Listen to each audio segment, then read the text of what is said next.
updated review on the Makeup Atelier Paris products that I got a good few months, I'd say a good at least 2 months ago now. I've been trying them out for ages, and when it comes to base products, because it was mainly complexion products that I went for, I really like to try them out for a good while before I give my kind of final thoughts on them. So I'm going to start off with the Makeup Atelier Paris, of course, the waterproof gel foundation. So this is a very unique foundation. This is waterproof, sweat-proof, sebum-proof, all that kind of good stuff, which is usually too good to be true when it comes in a foundation. It can be very hard to find, and oftentimes they're like cement when you do find them. So I got this in the colour FTG 1Y. So I kind of look at 1Y as the main thing to kind of look at, because the Y stands for the yellow tone. There's a little graph on the website that'll tell you anyhow what the different tones are, and I'll link to that below, of course. But the 1Y means 1, it's the lightest colour, and Y of the yellow tone. So that's what I went for. So it comes in this little 24 gram pot or jar, and you have a lid and then another protective like plastic seal over the top, and then you have your product in it.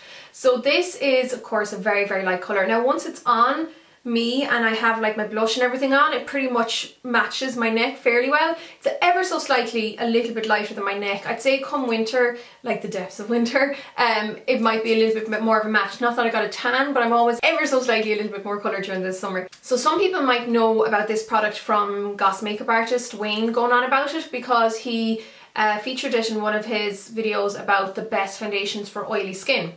Because as he says himself, this stuff is kind of like cement. Now this is actually kind of link sailed along with this guy here, and this is the AirColor Thinner.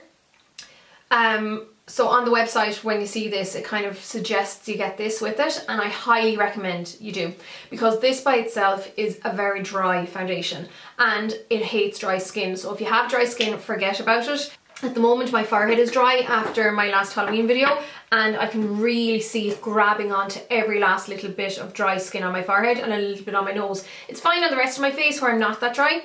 But this guy here, which is the AirColor Thinner, now this has a couple of uses. It's used to thin this out, and it's also used to thin this, which I'll talk about in a minute about, to thin this out to be used in the AirBrush machine.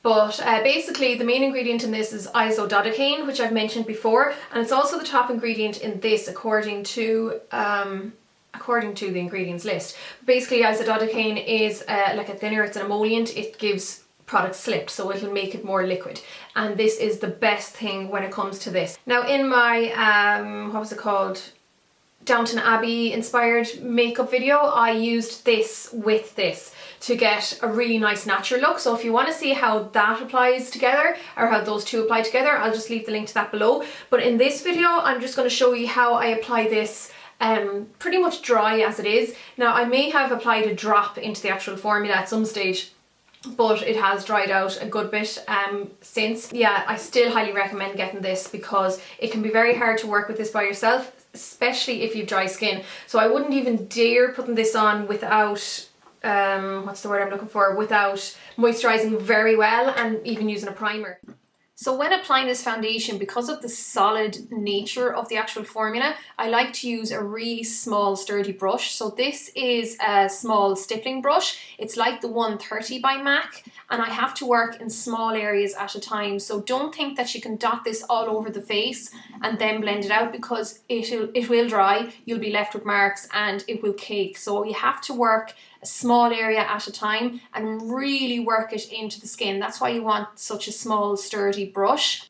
And you really have to take your time applying this foundation. It's not the kind of foundation you can just throw on in 5 minutes in the morning, or even 2 minutes rather. You really have to take your time to make sure that it's blended in well, because like I said, this foundation could look disastrous on someone's skin if it's not applied well, and definitely if it's applied to the wrong skin type. You can probably even see from the application here that the coverage is very, very heavy, or you know, it's quite full coverage, and you don't need a separate blemish concealer really for this. This foundation will actually double up as a blemish concealer. You could even just apply some with the tip of your fingers onto the, you know, little area where there is any blemishes or strong discoloration, and apply it that way. I wouldn't dream of using this as an under eye concealer though, it'll just be way too heavy and too dry. Now in regards to how long it lasts, you'll get the whole day out of it. A lot of people will get away without having to even powder it, but anyone who gets oily will need to apply a little bit of powder. So that'll bring me on to my next product. And that is this guy here, which is the Makeup Atelier Paris Moisturizing Base.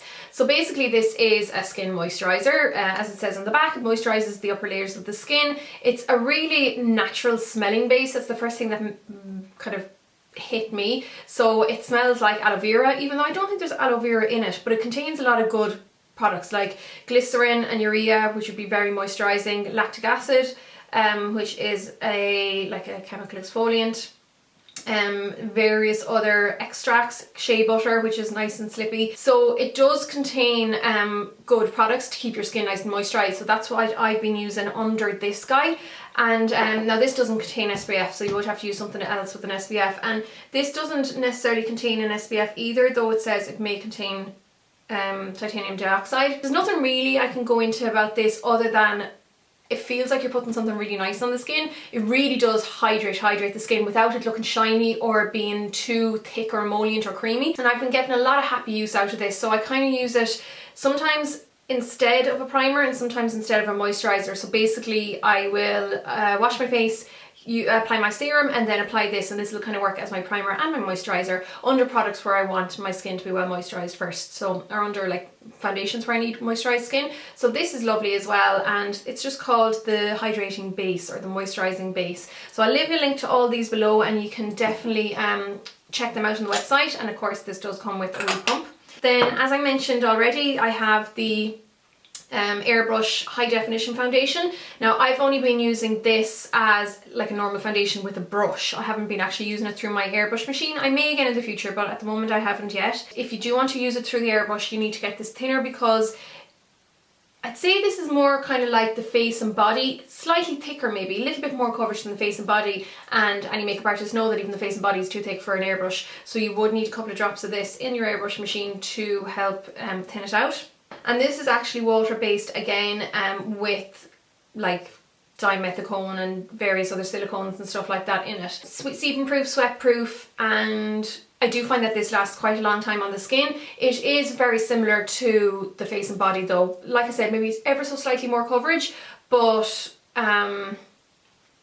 still very, very light and natural. So I used this in my How to Look Healthy video makeup tutorial recently. Again, I'll link to that below if you want to see me using it. Really lovely natural foundation. I would have been getting more use out of this guy rather than this, just because I always tend to go for the light coverage foundations. I just love them. I love to have light coverage on my skin. I don't like anything too heavy, just for day to day or whatever. So I have been really enjoying this. Again, the colour I went for is AIR, so obviously the airbrush, and 1Y, the lightest for the yellow tone. Now there's loads of colours to choose from. They do it in tones like yellows and neutrals and worms and all that, so or pink tones or beige tones, however they do it on the website. You can definitely see it there. Now the interesting thing about this is that it's in a 30ml bottle. Even though it doesn't look like it looks tiny, same as the airbrush, the AirColor Thinner, but this is a proper sized foundation. It's the same as the MAC Studio Fix Fluid, as any of the Bourjois foundations, as any of the Chanel foundations. It's just that it's in a tiny wee plastic, you know, light nice plastic bottle that would be very, very handy for a professional kit. So that's what I think I would use it for mainly, is bulk up on these and throw them in my kit, because they would be so easy to transport and to move around with. So that's a great foundation. I'm really impressed by the foundations so far. Now moving on to concealers, I got this guy, which is I think it's the anti-aging concealer. They have a waterproof one as well, but this isn't it. This is just the regular moisturizing one. The colour in this again is FLA whatever, and then 1Y, so it's the lightest of the yellow tone. This is a very, very, very fluid foundation. It's almost or concealer rather. It's almost a little bit more fluid than I'd like to go for. I only use it when my skin is particularly dry, and it's great for that. So that's probably why it's touted as an anti-aging one, because I mean, generally as you get older your skin gets drier, and this is really good for that. Now my skin isn't quite that dry yet, but I think it would be good for anyone who is on the drier side and doesn't like anything too heavy but wants a fair bit of pigment. That's what you get from this. And I do like the applicator and the sleek kind of bottle of it. It just comes in one of those like lip glossy kind of applicators, but that's that guy. And there's loads of colours in those as well. Next up is the concealer palette, and I got the lightest one, which is what's it called? Code CAPC2. I'm not sure which palette, I think it's the light one anyhow. I'll leave the link to whichever one I got below. But this comes with 5 colours in it, and this is the one that I have on under my eyes today. The lightest colour is like this lovely pink kind of salmony brightening shade. Then you have one next to it which is slightly more yellow based. The next one over is more of a light peach. Then you have this one which is more towards the orange, kind of orangey shade. And then we have the green, which is for anti-redness. I'm getting most use obviously out of these 3, but I have been using them a lot. I love them for under the eyes, and if you want to liken them to any other brand's concealer, it would be very like the Bobbi Brown correctors or concealers. That really cushiony, spongy, very, very creamy. It's not hard by any means, like it wouldn't be hard like the MAC Studio Finish concealer. It's much more emollient than that. So it's great for anyone who wants something softer for under the eyes particularly. It would almost be too emollient for me for blemishes and stuff like that, because I still would be slightly on the oily combination side where I do get blemishes. But for anyone who's on the drier side, this may be better for like general skin discoloration for you. But at the moment I'm using it under my eyes and loving it. So I think that's great, and there's a few different ones you can choose from. And then the final product is this guy here, which I am wearing today. I know my lights are very bright, so it's kind of hard to see blush on me, but it's one of their blushers, and it's in the colour PR10 Beige Orange. I remember when I first got it, I was like, that is not orange. But it's actually kind of orangey looking on. It looks more pinky coral there, and it has like a little bit of gold sparkle going through it.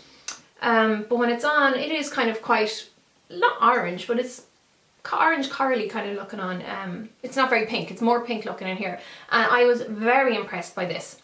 I already featured this in one of my favourites videos, and it's just a lovely highly pigmented blusher that blends really well, and you know, don't grab onto the skin or anything like that. So it comes in a nice little kind of case or package as well.